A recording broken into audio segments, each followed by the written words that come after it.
السلام عليكم. النهاردة إن شاء الله هنشوف إزاي لو أنا قصادي two vectors أقدر إن أنا أدرس السيميلاريتي اللي حاصلة ما بينهم بشكل مختلف. هندسكس النهاردة شوية measures هتعرفني إزاي measure similarity من منظور مختلف، كل واحد فيهم بيبص على حاجة مختلفة عن التاني. فلنبدأ مثلا بالدوت برودكت. الدوت برودكت بيبدأ إن هو يشوف قد إيه فيكتور بيكستند في الدايركشن بتاع الأذر فيكتور. فأنا لو قصادي دلوقتي two vectors A و B، فأنا دلوقتي عندي كل واحد فيهم مرسوم بالشكل ده من الأوريجين، فأنا أقدر إن أنا أحسب الدوت برودكت بتاعهم إزاي؟ أقدر إن أنا أقوم واخد التو فيكتورز دول اللي هما 2 1 اللي هو فيكتور B، وأضربه في 2 3 وأجمعهم. ده ببساطة كبيرة جدا الدوت برودكت. انت كده الجبريكلي بتجيب الدوت برودكت، انت كده بتجيبه بطريقة الجبر اللي هو بتضربهم وتجمعهم. طب ده بيحصل ازاي؟ اللي انت تقوم ماسك ده واكنك بتروتيت الكلام ده وتضربه في التاني، فكل واحد بيتضرب في الكورسبوندينج element بتاعه، فاتنين بتضرب في اتنين وواحد بتضرب في تلاتة، وبالتالي الريزلت عندي في الاخر هتكون 7. لو انا دلوقتي عايز ابص على الكلام ده بشكل هندسي، مبدئيا ده السيمبل بتاع الدوت برودكت.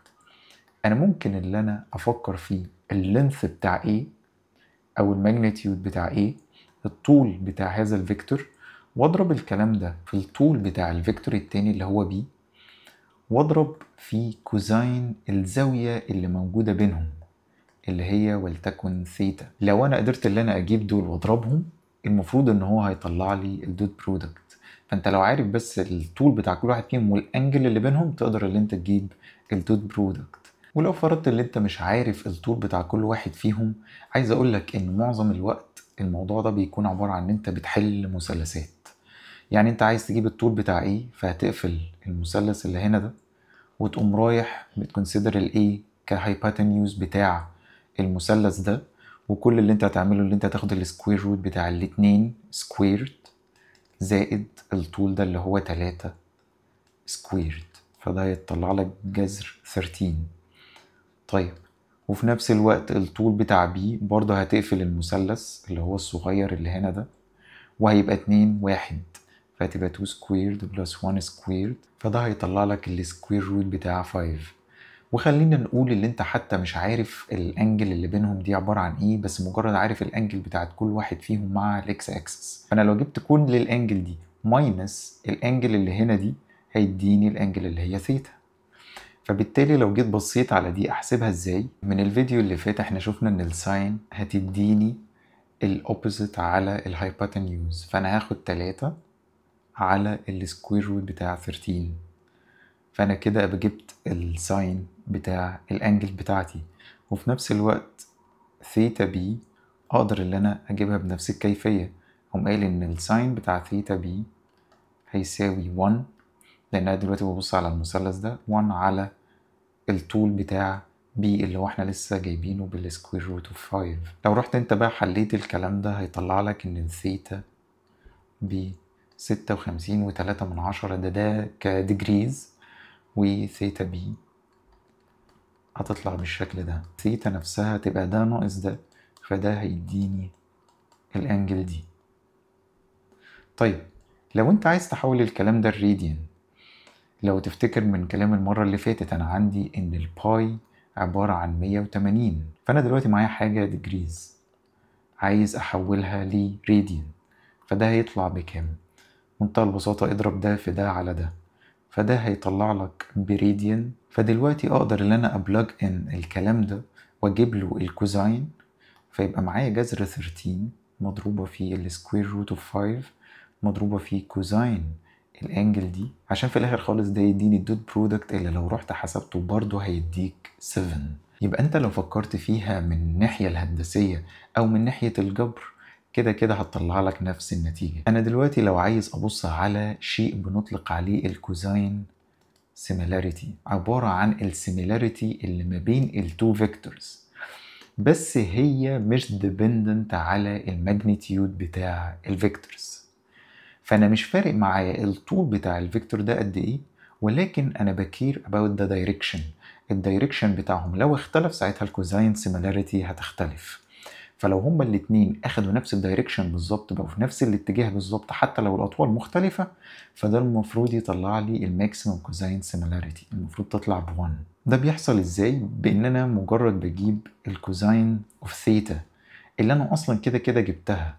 كوزاين اوف ثيتا المفروض ان هي هتطلع لي 0.868، فده معناه ان هي قريبة جدا من 1، فهما الاتنين واخدين اتجاه مشابه لبعض. حتى لو الماجنتيود بتاعهم كان صغير او كبير مش هيفرق معايا، بس الدايركشن بتاعهم قريب من بعض. في نفس الوقت لو عايز تكتبها في شكل الايكويشن، هي عبارة عن ال A دوت B اللي هو الدوت برودكت، وعشان هو كوزاين لوحده فهو بينورمالايز بالماجنتيودز بتاعت الفيكتورز، الاطوال بتاعت الفيكتورز.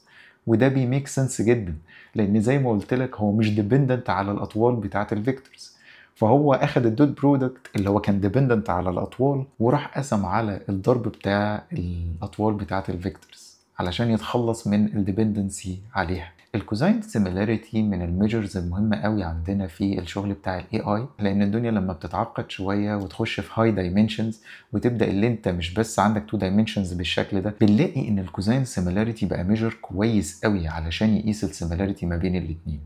الاعتماد بتاعي بقى اكتر على الدايركشن. الشغل بتاع الاي اي في حاجه مثلا ديتا زي التكست. التكست ما ينفعش ان الماشين تفهمه على طول اكن زي وورد او سنتنس فهترجمه على طول، ولكن بنحول الوورد دي لمجموعة من الارقام. الارقام دي عادة بتكون كتيرة قوي، فهي عبارة عن بوينت embedded في high dimensional space.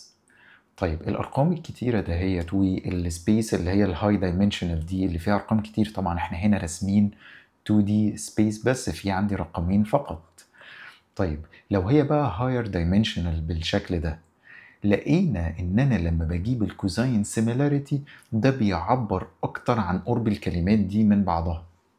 طبعا احنا ان شاء الله هنخش في المواضيع دي عشان نفهم اصلا ده ازاي بيحصل، مش مجرد ان انا بجيب الكوزاين سيميلاريتي ولكن ازاي هما بيكونوا قريبين من بعض اصلا. ولكن اللي عايز اقوله لك ان استخدام الكوزاين سيميلاريتي كان اوقع وكان لطيف جدا في ان هو يعبر لي عن قرب الكلمات دي من بعضها. وفي نفس الوقت لو انا رحت استخدمت حاجة تانية معتمدة على الماجنتيود فده مش هيكون كويس قوي، لان احنا لقينا لو انا استخدمت داتا سيت، الداتا سيت دي فيها كلمات كتيرة قوي، لقينا ان التكرار الكتير بتاع كلمة معينة ممكن يأثر على الماجنتيود بتاعها. فبالتالي انا مش عايز اللي انا اتاثر بالماجنتيود بتاعها، انا عايز اتاثر بالدايركشن، لان تكرارها الكتير مش المفروض يغير في المعنى بتاعها. فبالتالي لو عايز اشوف فعلا قرب الكلمات من بعضها كحاجه منطقيه، مش حاجه بتتاثر بتكرار هذه الكلمه في الداتا سيت مثلا او في السنتنس اللي موجوده عندي، فساعتها انا هروح وهستخدم الدايركشن، هعتمد اكتر على الدايركشن وليس الماجنتيود.